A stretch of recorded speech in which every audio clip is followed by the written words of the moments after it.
Every single day, you clip on the leash and brace yourself. You know what is coming. The moment another dog appears at the end of the block, your dog locks in. The body goes rigid. The leash goes taut. And then you are not walking a dog anymore. You are being dragged down the street by an animal who has forgotten you exist. You pull back. They pull harder. You say their name. They do not hear you. You cross the street, they lunge anyway. And you come home every single time more exhausted than when you left, wondering what you are doing wrong. What nobody tells you is that almost everything you are instinctively doing in those moments is making the reactive behavior worse. Not slightly worse. Measurably, reliably, consistently worse. And the method that actually builds a calm reactive dog is the opposite of what every instinct in your body tells you to do. Welcome to PAW'S Mind. This is the channel for dog owners who want to understand what is actually happening inside their dog. Not just what to do, but why it works, why it fails, and what your dog is experiencing in every moment you share together. If you are new here, subscribe right now because what we cover every week will change the way you see your dog forever. Now let's get into it. Your reactive dog is not aggressive. Your reactive dog is not dangerous. Your reactive dog is overwhelmed. Reactivity is not a personality flaw. It is a nervous system that has learned to treat certain triggers, other dogs, strangers, cyclists, cars, as genuine threats. And when the threat appears, the brain does not consult the part that knows commands. The amygdala takes over. Cortisol and adrenaline flood the system. The prefrontal cortex, the part that hears "leave it" and knows what it means, goes offline. Research published in the Journal of Veterinary Behavior found that dogs in high arousal states show measurably reduced response to trained cues. Not because they forgot them, but because the limbic system is outcompeting every cognitive function. Your dog is not ignoring you. Their brain is not available. This is why pulling back on the leash does not work. When your dog is already flooded and you add tension through the leash, their nervous system reads that tension as confirmation. Something is wrong and now you are reacting too. The arousal does not drop. It climbs. The system that works operates on one principle. You are not trying to suppress the reaction. You are working to change what the trigger predicts. The system. 4 components. Component 1, equipment and setup. Before you change a single behavior, you need the right tools. A flat collar on a reactive dog creates a direct pressure feedback loop. Every lunge forward applies force to the trachea and cervical spine. Repeated over hundreds of walks, some veterinary physiotherapists have documented that this discomfort can actually increase a dog's forward drive. The collar itself becomes part of the problem. The 2 pieces of equipment that change everything are a front clip harness and a fixed leash between 1.2 and 1.8 meters. A front clip harness attaches at the chest, not the back. When the dog lunges forward, the chest attachment rotates their body back toward you rather than allowing forward momentum to build. It does not punish the lunge. It removes the mechanical reward for it. The fixed leash matters because it keeps your dog in your orbit. Retractable leads give your dog variable distances and variable freedom. The dog learns that they operate independently of you. A fixed lead keeps them close enough to feel your pace changes, your direction shifts, your stops. They begin to read you passively. Do not attempt any of the behavioral steps below with old equipment. The physics will work against you. Component 2, threshold awareness. This is the entire foundation and the piece most owners skip entirely. Every reactive dog has a threshold. It is the distance from the trigger at which their brain can still function. Still take a treat, still hear their name, still make a decision. For some dogs, that distance is 50 meters. For some it is 5. You need to find your dog's threshold before you can do anything else. Here is how. On your next walk, when you spot a trigger in the distance, watch your dog. Not their reaction, their body.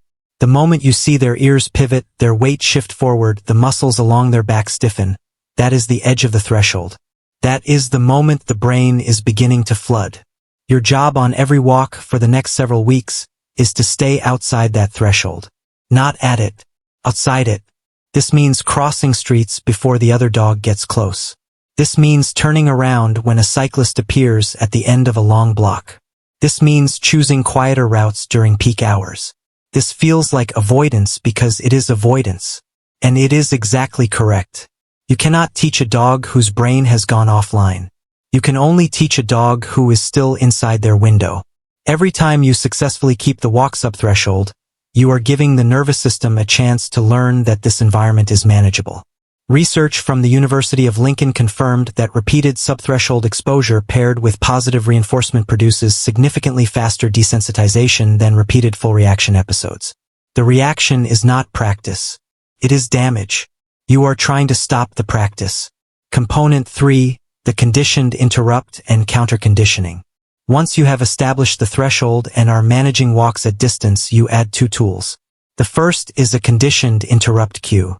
This is built entirely at home in zero distraction before it is ever used on a walk. Pick a sound, a word or a short phrase, something neutral that has no existing association. Practice this at home by saying the word and immediately delivering something extraordinary. Real meat, cheese, a piece of chicken. Not kibble. The highest value food your dog will work for. You are loading the cue. The word becomes a Pavlovian trigger for something good. Practice this 10 times a day for 2 weeks.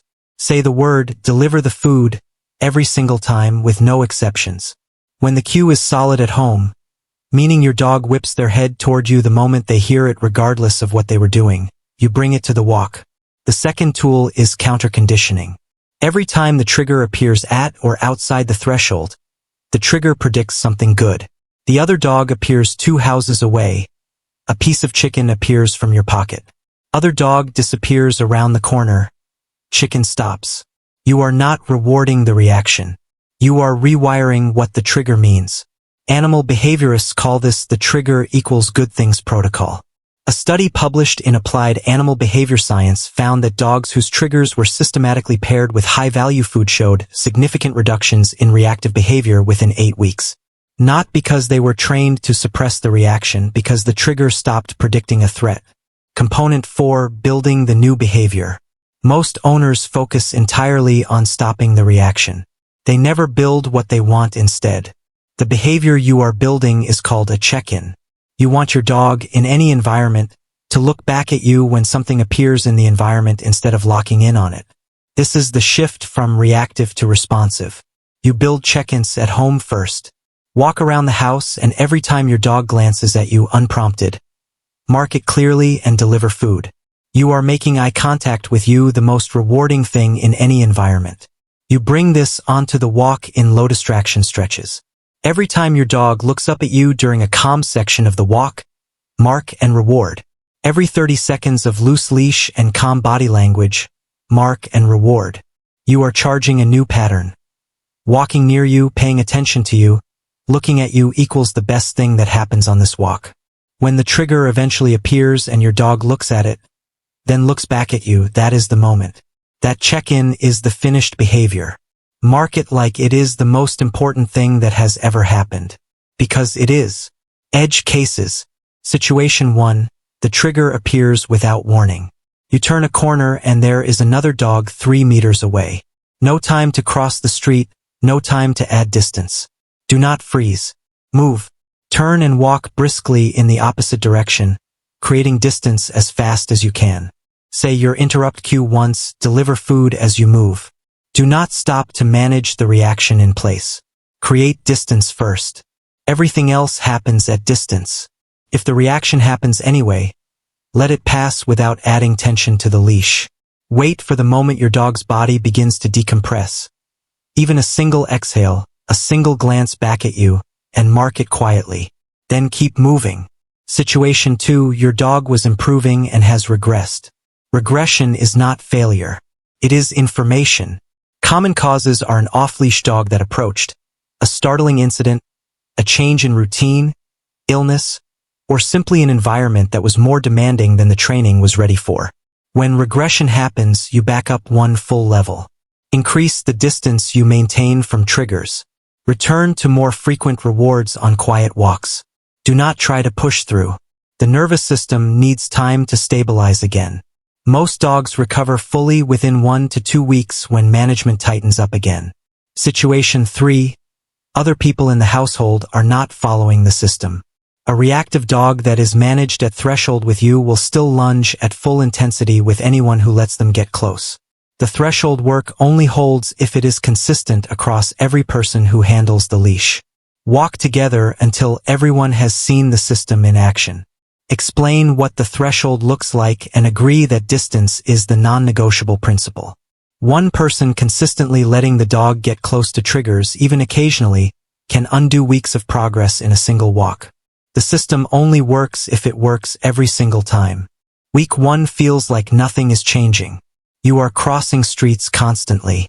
You are turning around. You feel like you are managing rather than training. You are. This is exactly correct. Week 2 and 3, you begin to see the threshold shift. The distance your dog needs starts to shrink. They are noticing the trigger and looking back at you instead of locking in. The check-ins are appearing without being asked. The leash is loose more often than it is taut. Week 4 onward, the shape of the walk has changed. Not a dog who is suppressing their reaction through willpower. A dog whose nervous system has genuinely learned that the trigger predicts good things, that looking at you predicts the best things, and that the walk is a place where their brain can stay on. That is not a reactive dog anymore. That is a dog learning to trust you in the hardest moments they face. And that trust is built one subthreshold walk at a time. Most owners walk a reactive dog for years without understanding why the reaction never improves. Now you know why. And knowing why changes everything about what you do tomorrow morning when you reach for that leash. Share this with someone whose dog has been labeled difficult, because difficult usually just means undertrained and overwhelmed, and those things are completely fixable. Subscribe to PAW'S Mind. We go deep on dog behavior every week, with the practical knowledge that turns good intentions into results your dog can actually feel.